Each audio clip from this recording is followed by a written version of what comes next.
ജിതേഷേട്ടാ, നമുക്കിന്ന് പുതിയ സ്റ്റോക്ക് തന്നെ.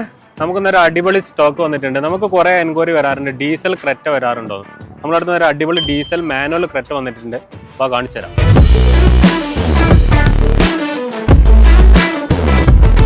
ഇതാണ് ഞാൻ പറഞ്ഞ ക്രെറ്റ. 2020 മോഡൽ XX എന്ന് പറഞ്ഞ വേരിയന്റ് ആണ്. സിംഗിൾ ഓണർ, 40,000 കിലോമീറ്റർ ഓടി വണ്ടിയാണ്. ഇതിന്റെ കൂടുതൽ ഡീറ്റെയിൽസിലേക്ക് വരുമ്പോൾ 1.5 എഞ്ചിനാണ് വരുന്നത്. 6 സ്പീഡാണ് വരുന്നത്. പനോർമിക് സൺറൂഫ് വരുന്നുണ്ട്, പുഷ് ബട്ടൺ വരുന്നുണ്ട്, 2 എയർ ബാഗ് വരുന്നുണ്ട്, ക്രൂയിസ് കൺട്രോൾ വരുന്നുണ്ട്, സ്റ്റിയറിംഗ് കൺട്രോൾ വരുന്നുണ്ട്. അങ്ങനെ ഒട്ടനവധി ഫീച്ചേഴ്സ് വരുന്ന ഒരു വണ്ടിയാണ്. ഇപ്പോൾ 21 ലക്ഷത്തിന് മുകളിൽ ഓൺ റോഡ് വില വരുന്ന ഈ വണ്ടിക്ക് ക്യാബ്സ് കാർസിൽ ചോദിക്കുന്നത് 15,25,000 രൂപയാണ്. നമുക്കിതിന് 90% ലോൺ സൗകര്യം ലഭ്യമാണ്. കൂടുതൽ ഡീറ്റെയിൽസിനായി താഴെ കാണുന്ന നമ്പറിൽ ക്യാബ്സ് കാർസുമായി ബന്ധപ്പെടും.